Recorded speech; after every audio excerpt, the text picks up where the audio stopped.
Hello, I want to touch on something a little bit different today. Sort out that itch first of all. What I want to discuss is fairy tales and some of their darker origins. I've always been fascinated by history and I've always been very interested in culture and how different parts of the world interpret different things, particularly local folklore. It's something I've always found interesting. I came across this video by Escafé entitled 10 Dark Fairy Tale Origins. I'll try and put a link on this video if I can. And he has a countdown of 10 well-known fairy tales that actually have darker origins. About 2 years ago, some of the British press were circulating reports that new research has shown that some of our well-known European fairy tales may actually have far, far older origins than we imagine. We tend to think of them as being perhaps a few hundred years old at most. We tend to think of them, perhaps some of the older ones, having medieval origins. It transpires they may actually have ancient origins, going way, way back to ancient Greece and the ancient Far East. What I want to do is, rather than talk in great detail, as the time simply wouldn't permit it to talk in great detail about every well-known legend, I'm going to focus on one, which is Cinderella. And even with that, you'll excuse me for not going into massive detail. But I'm going to basically summarize and touch on some of the main points because Cinderella is one of the best known. Um, in terms of the Disney adaptations, which of course popularized these fairy stories in the 20th century, I think Disney himself was influenced by the Grimm brothers, who themselves took their sources from older legends. The Grimm brothers were writing in the early 19th century in Germany. Um, I would have to say they would surely rank among the most influential writers of all time for that reason. The fact that they managed to popularize these old fairy tales to the point whereby they could later be adapted onto the screen. And I often wonder what the Grimm brothers would think if they knew the work that they had adapted later would become, beloved of millions of children around the world, become a multi-million, if not multi-billion, um, dollar industry. Um, I mentioned that there's darker origins to a lot of these tales, and I'll come back to the Cinderella one in particular. It isn't just in fairy tales, it's also in well-known nursery rhymes. There is something known as the Roud Folk Song Index, and this is basically a database of some 200,000 references to nearly 25,000 songs that have been collected from oral tradition in the English language from all over the world. It is compiled by Steve Roud, a former librarian in the London Borough of Croydon. And Roud's index is a combination of the Broadside Index, printed sources before 1900, and a field recording index compiled by Roud.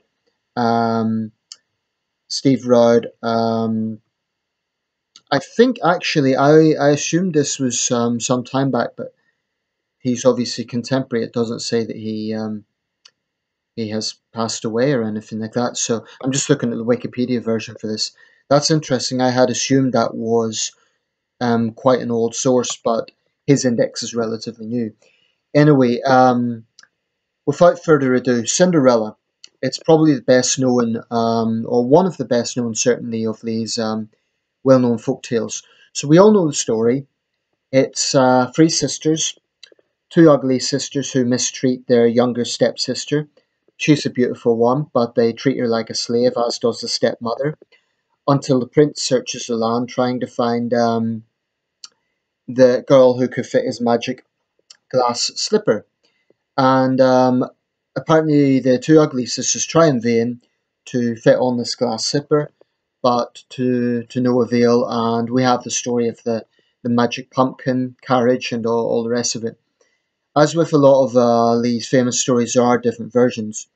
Now, some of the oldest versions go back to ancient Greece and ancient China. As per the Wikipedia source, the oldest known version of the Cinderella story is the ancient Greek story of Rhodopis, a Greek courtesan living in the colony of Naucratis in Egypt, whose name means rosy cheeks. The story is first recorded by the Greek geographer Strabo in his Geographica, probably written around 7 BC. So Cinderella actually, if we look at this origin, goes back some 2,000 years and it is loosely related to the modern story that we have, the more modern story. There's a version in China. A story, Yi Xian, appears in Michelange's Morsels from Yu Yang by Duan Shengji around 860. That would place that around, if my Chinese history is correct, the Tang Dynasty. Here, the hardworking and lovely girl befriends a fish, the rebirth of her mother. The fish is later killed by her stepmother and sister. Yi Xian saves the bones, which are magic, and they help her dress appropriately for the New Year festival, which of course is a big cultural tradition in China, the Spring Festival. When she loses her slipper after being recognized by her stepfamily, the king finds her slipper and falls in love with her, eventually rescuing her from her cruel stepmother. The guiding principle, the guiding link, if you like, with all these stories is the slipper. Indonesia and Malaysia. The Indonesian and Malaysian story, Bawang Merah, Bawang Putih, apologies if my pronunciation is wrong there, are about two girls named Bawang Putih, literally white onion meaning garlic, and Bawang Merah, red onion. While the two countries' respective versions differ in the exact relationship of the girls and the identity of the protagonists, they have a highly similar plot elements. Both have a magical fish as the fairy godmother to her daughter, which the antagonist cooks. The heroine then finds the bones and buries them, and over the grave a magical swing appears. The protagonist sits on the swing and sings and makes it sway. Her song reaches the ears of a passing prince. The swing is akin to a slipper test, which distinguishes the heroine from her evil sister, and the prince weds her in the end. Now, obviously, in the European Cinderella version, it's two ugly stepsisters. Cinderella's the younger, pure, beautiful um, peasant girl who is actually turns out to be the princess in the end. Now, in the Indonesian tale, again, you have a kind-hearted sister and an evil sister, and there's an evil stepmother involved. Now, getting into the European version of things, there is also versions from Vietnam, from the Philippines, from the Koreas, and from ancient Britain. In ancient Britain, it is the story of Cordelia, Geoffrey of Monmouth's famous Historiae Regum Britanniae. And in that story, Cordelia is the youngest and most virtuous daughter of King Lear. I'll just briefly recount this because it is from my country. In this version, her virtue is such that it will not allow her to lie in a flattering her father when he asks, so that he divides up the kingdom between the elder daughters and leaves Cordelia with nothing. Cordelia marries her love, Aganippus, king of the Franks, and flees to Gaul, where she and her husband raise an army and depose her wicked sisters who have been misusing their father. So that's a slightly more warrior version of Cinderella, if you like. Cordelia is finally crowned Queen of Britain. This is the Dark Ages, this is the period of the Heptarchy. That is the seven kingdoms of ancient Britain. So we're talking around the same time as King Arthur here. However, her reign only lasts 5 years. The story is famously retold in Shakespeare's King Lear, but given a tragic ending. Getting into mainland Europe, there's also versions from the Middle East. I'm going to resist the temptation to read out every oral narrative on this because it will make the video very long. But looking at the rest of Europe, we look at literary versions. One of the earliest in mainland Europe is from Giambattista Basile, who was an Italian soldier and government official. He assembled a set of oral folk tales into a written collection titled Lo Conto delle Conti, the story of stories, or Pantamerone. It includes a tale of Cenerentola, which features a wicked stepmother and evil stepsisters, magical transformations, a missing slipper, and a hunt by a monarch for the owner of the slipper. And this was published in 1634. Now, in this tale, there's no indication that the slipper is glass, but we're starting to see resemblances to the familiar Cinderella tale. Now, perhaps the version most resembles what was later adapted by the Grimm brothers and, of course, Disney is Cendrillon by Perrault. One of the most popular versions of Cinderella was written in French by Charles Perrault in 1697 under the name Cendrillon. The popularity of his tale was due to his additions to the story, including the pumpkin, the fairy godmother, and the introduction of glass slippers. Now, there's two outcomes of this story, depending on the version. One of them is quite dark, and it goes that the stepsisters would actually go to the extent they were so determined to flip the glass slipper that one of them cut off one of her toes, another one cut off her heel, and the game was given up when blood was coming from the glass slipper. And apparently, as punishment, they had their eyes plucked out and were forced to wander around the streets of medieval Europe as beggars.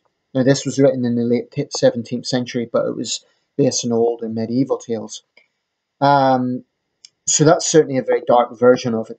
The Disney version, is, of course, is a lot more tame. Disney, of course, was taking his adaptation probably influenced from the Grimm brothers. I mean, the influence that the Grimm brothers had, I believe, in terms of popularizing those old fairy tales, those old folkloric tales, is immense. I do not believe that Walt Disney would have been influenced had he been, and would have adapted these stories into film if it hadn't been for the Grimm brothers. So we'll leave it there. There's many other versions of Cinderella and other versions of well-known stories like Goldilocks and the Three Bears, Puss in Boots, Snow White, Hansel and Gretel. You know, the list goes on.